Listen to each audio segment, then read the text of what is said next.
A'udzubillahi minasyaitonirrajim. Bismillahirrahmanirrahim. Assalamualaikum warahmatullahi wabarakatuh. Innal hamdalillah nahmaduhu wa nasta'inu wa naghfiruh wa na'udzubillahi min syururi anfusina wa min sayyiati a'malina may yahdihillahu fala mudilla lahu wa may yudlil fala hadiyalah. Asyhadu an la ilaha illallah wahdahu la syarika lahu wa asyhadu anna Muhammadan abduhu wa rasuluh. Allahumma sholli ala Muhammad wa ala ali Muhammad kama sholaita ala Ibrahim wa ala ali Ibrahim wa barik ala Muhammad wa ala ali Muhammad kama barakta ala Ibrahim wa ala ali Ibrahim fil alamina inna hamidum Majid.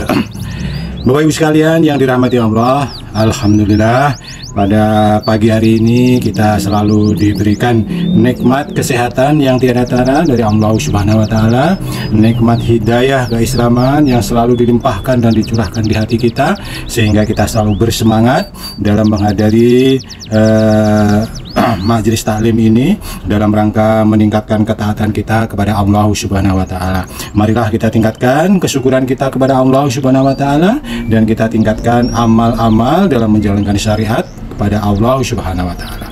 Bapak Ibu sekalian, sholawat dan salam mari kita haturkan juga kepada junjungan kita Nabi besar Muhammad Sallallahu Alaihi Wasallam, kepada para keluarganya, kepada para sahabatnya, dan kepada para pengikutnya nanti hingga akhir zaman. Dan mudah-mudahan keluarga kita, anak cucu kita, dan dzurriat kita mendapatkan syafaat dari beliau nantinya di yaumil qiyamah. Amin ya rabbal alamin.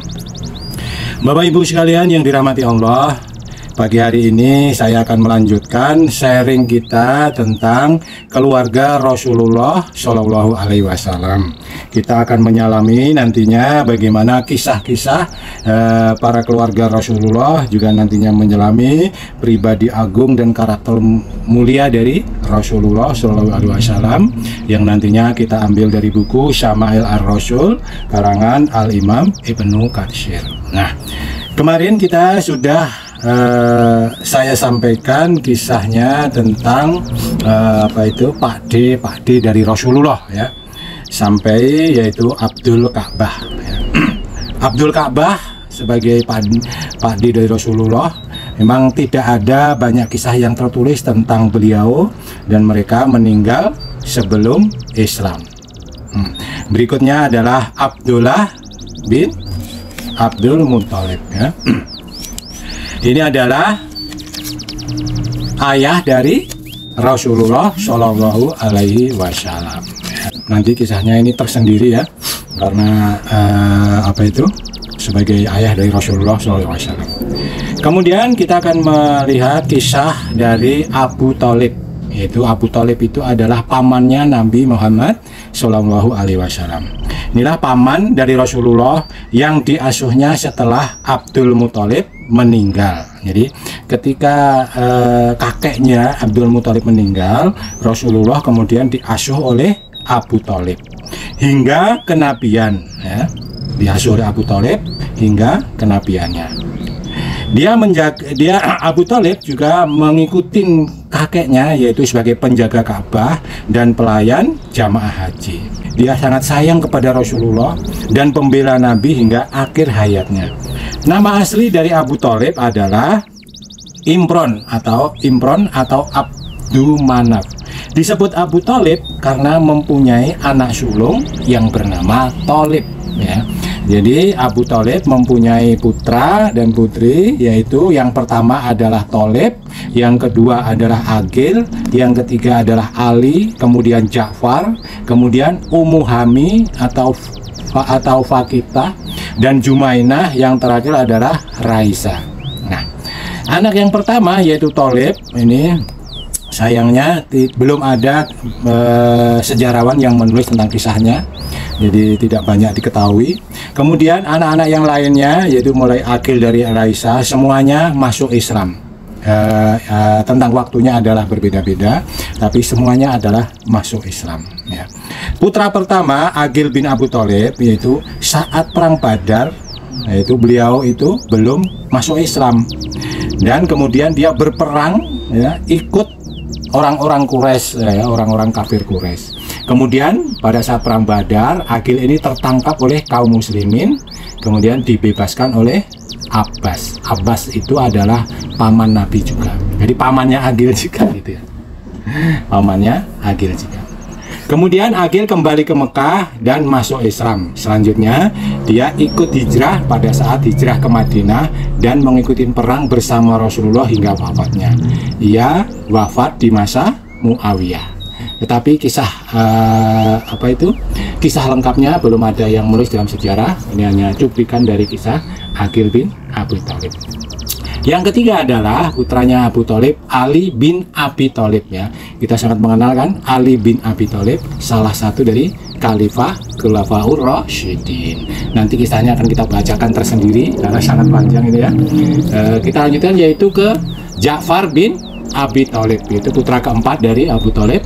Ja'far masuk Islam sejak awal, yaitu setelah Abu Bakar, tapi sebelum ada dakwah di rumah Al-Arqam ya. Ja'far ini sudah masuk Islam. Jadi masuk Islam yang pertama ketika Rasulullah diangkat menjadi nabi itu kan yang pertama adalah istrinya Siti Khadijah, kemudian Ali bin Abi Thalib, kemudian Anas bin Malik, kemudian ikut berikutnya adalah Ja'far bin Abi Thalib. Nah, mereka inilah kemudian juga setelah Abu Bakar gitu. Kalau Ja'far ya itu masuk Islam setelah Abu Bakar. Ja'far memimpin rombongan yang hijrah ke Habasyah, yang pada saat itu Habasyah rajanya adalah Raja Najasyi, yaitu pada masanya Abu Thalib dengan 7 anaknya ini mengalami kesusahan ya. Pada masanya itu Abu Thalib mengalami kesusahan ekonomi, maka Abbas, salah satu anaknya, Abbas bin Abi Thalib, yaitu adiknya Ja'far ya, adiknya Abu Thalib. Abbas itu pamannya Rasulullah, membantunya dengan mengambil Ja'far untuk diasuh bersama anaknya yang lain, yaitu siapa anaknya Abbas, yaitu Abdullah bin Abbas, yang kita kenal dan terkenal sebagai perawi hadis dengan sebutan Ibnu Abbas. Sedangkan Rasulullah sendiri, yaitu sebelum menjadi Rasul ini, mengambil Ali, yaitu Ali bin Abi Thalib, untuk diasuh di rumahnya. Yaitu Ali masih kecil ya, diasuh di rumah Rasulullah. Makanya Ali sejak kecil bersama Rasulullah di rumahnya bersama dengan Anas bin Malik gitu. Di zaman Rasulullah itu ada 5 orang ya di kalangan Bani Abdul Manaf, yaitu Bani Hashim tadi, jadi keluarga besarnya Rasulullah. Ada 5 orang yang mirip dengan Rasulullah, yaitu yang pertama adalah Abu Sufyan bin Haris, yaitu sepupunya ya, itu putranya pakdenya Rasulullah. Kemudian Qutsam ibnu Abbas, Sa'id bin Ubaid bin Abdi Yazid bin Hisam, dan Hasan bin Ali, cucu Rasulullah yang paling mirip. Dan yang kelima adalah Ja'far bin Abu Thalib. Nah ini Ja'far bin Abi Thalib mirip dengan Rasulullah. Nah, pada tahun ke-7 Hijriah, ia dan rombongan kembali ke Mekah dan terus ke Madinah. Rasulullah sangat bahagia atas kedatangan Ja'far ini. Saat itu kaum muslimin sedang mengalami kemenangan di dalam perang Khaibar, sehingga ketika Ja'far datang, Rasulullah SAW bersabda, "Aku tidak tahu mana yang menyebabkan aku gembira hari ini. Apakah karena kemenangan dari perang Khaibar atau karena kedatangan Ja'far?" Itu betapa sayangnya Rasulullah kepada Ja'far bin Abi Thalib. Nah, Ja'far sendiri adalah menikah dengan Aswa binti Uwais dan berislam di hadapan Abu Bakar sebelum Darul Arqam. Keduanya juga mendapat sikilasan dari musyrikin ya. Keduanya yaitu Ja'far dan istrinya tadi juga mendapat siksaan ya, cemoohan lah gitu dari kaum musyrikin. Nah, atas izin Rasulullah SAW, Ja'far dipilih sebagai pimpinan rombongan untuk melakukan perjalanan hijrah kaum muslimin ke negeri Habasyah ya. Negeri Habasyah itu adalah negeri yang dipimpin oleh Raja Najasyi yang agamanya adalah Katolik ya. Agamanya ini negeri Habasyah itu berada di Afrika ya. Kemudian tahu ada rombongan muslim pergi, maka kaum Quraisy ketika tahu ada kabar bahwa ada rombongan kaum muslim yang dipimpin oleh Ja'far ini yaitu pergi ke negeri Habasyah, maka orang-orang Quraisy ini kemudian mengirim Amr bin As, nah ini nanti terkenal sebagai juga ya, Amr bin As dan Abdullah bin Rabi'ah. Rabi'ah itu adalah anaknya Haris, jadi anak pakdenya Rasulullah. Utusan ini kemudian juga kedua orang ini dan bersama rombongannya juga pergi menemui Raja Najasyi untuk meminta dikembalikannya orang muslim yang mengungsi ke negaranya, gitu ya. Maka kemudian mereka yang sudah datang kaum muslim ini disidanglah rombongan kaum muslim oleh Raja Najasyi di hadapan Amr dan Abdullah, di hadapan Amr dan Abdullah bin Rabi'ah.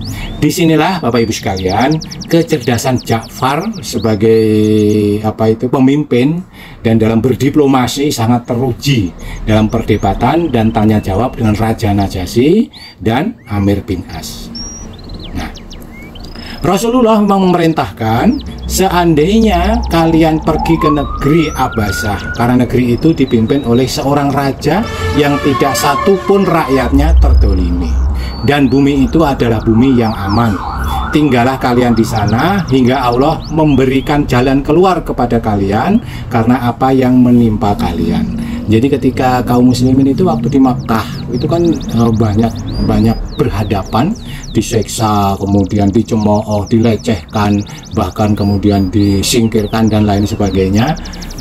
Maka Rasulullah salah satunya memberi jalan kepada kaum muslimin untuk melakukan hijrah ke negeri Habasyah. Itulah hijrah yang dipimpin oleh Ja'far bin Abi Thalib. Maka kemudian Ja'far memimpin rombongan tersebut pada tahun kelima kenabian untuk berangkat ke negeri Habasyah minta syuaka politik atau perlindungan.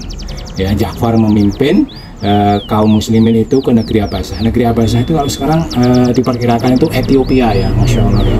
Nah, rombongan itu berjumlah sekitar 83 orang pria dan 13 orang wanita termasuk istri dari Ja'far yaitu Asma binti Umais tadi.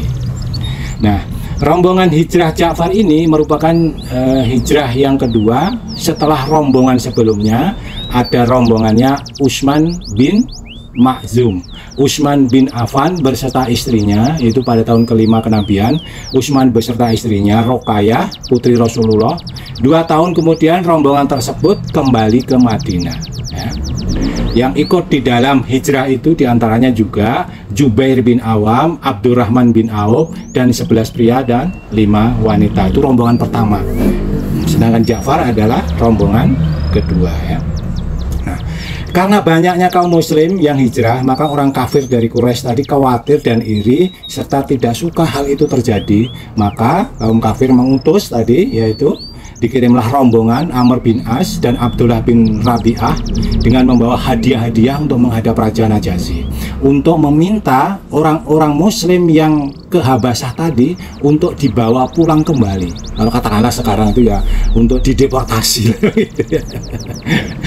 Nah, tapi alhamdulillah Bapak Ibu sekalian, Raja Najasyi ini sangat adil dan bijaksana karena negaranya yang aman dan adil. Mereka tidak serta-merta mengabulkan permintaan dari rombongan Amr bin As dan Abdullah bin Rabi'ah ini, meskipun mereka membawa banyak hadiah ya. Kemudian maka dipanggillah rombongan muslim tadi, rombongan Ja'far, untuk hadir memberikan keterangan dan pembelaan di dalam pertemuan agung di kerajaan. Nah, beda dengan para pembesar-pembesar kerajaan yang pada saat rombongan Ja'far datang ini, kalau mereka itu para pembesar kerajaan ketika masuk kerajaan rajanya kan pada menghormat dengan membungkuk, bahkan ada yang menyembah dan lain sebagainya. Nah, rombongan Ja'far ini beda dengan para pembesar-pembesar kerajaan yang semua hormat jongkok dan menunduk saat raja masuk ruang sidang. Maka kaum muslimin ini hanya memberi hormat dan tetap berdiri. Nah, kesempatan inilah dianggap oleh Amr bin As adalah kartu truf lah gitu ya, untuk menyalahkan atau menjatuhkan rombongan Ja'far bin Abi Thalib. Kesempatan itu untuk menyudutkan orang muslim yang tidak mau hormat penuh kepada rajanya. Ketika ditanya hal itu, maka Ja'far pun menjawab, agama kami tidak membenarkan bersujud di hadapan selain Allah Subhanahu wa Ta'ala, dengan tegas dan berani, tanpa ragu-ragu, tanpa menghilangkan kesopanannya. Artinya ketika menyampaikan itu kata-katanya juga dengan sopan. Tapi sebenarnya Bapak Ibu sekalian, bila ditilik sebenarnya jawaban yang disampaikan oleh Ja'far ini kan berbahaya juga kan gitu ya. Karena bertolak belakang dengan budaya kerajaan di Najasyi itu. Tapi karena ketegasan dan kesopanan yang cara menyampaikannya Ja'far tadi, maka raja pun akhirnya bisa menerimanya. Tentu saja situasi ini tidak menguntungkan bagi Amir bin As, maka dia melancarkan serangan-serangan hinaan berikutnya. Nah, Bapak Ibu sekalian yang dirahmati Allah, mengapa Rasulullah SAW memilih negeri Habasyah yang jauh dari Mekah, ya kan? Kalau diukur itu kira-kira sekitar 1.700 km menyeberangi Laut Merah. Bila di peta dunia itu, yaitu negara Habasyah itu kan negara Afrika Timur, yaitu Ethiopia ya, berada di bawahnya Saudi, Saat itu, padahal pada saat itu ada 3 imperium atau kerajaan yang mengelilingi Makkah. Yang pertama adalah negara Persia yang menyembah api, yang kedua adalah negara Romawi yang penuh kebudayaan bagi rakyatnya, yang ketiga adalah negara Habasyah yang bijaksana, dan warganya sebagian besar negeri Habasyah itu adalah kulit hitam, terkenal sebagai negara pedagang. Begitu Bapak Ibu sekalian, kisah keluarga Rasulullah yang bisa saya sampaikan pada pagi hari ini.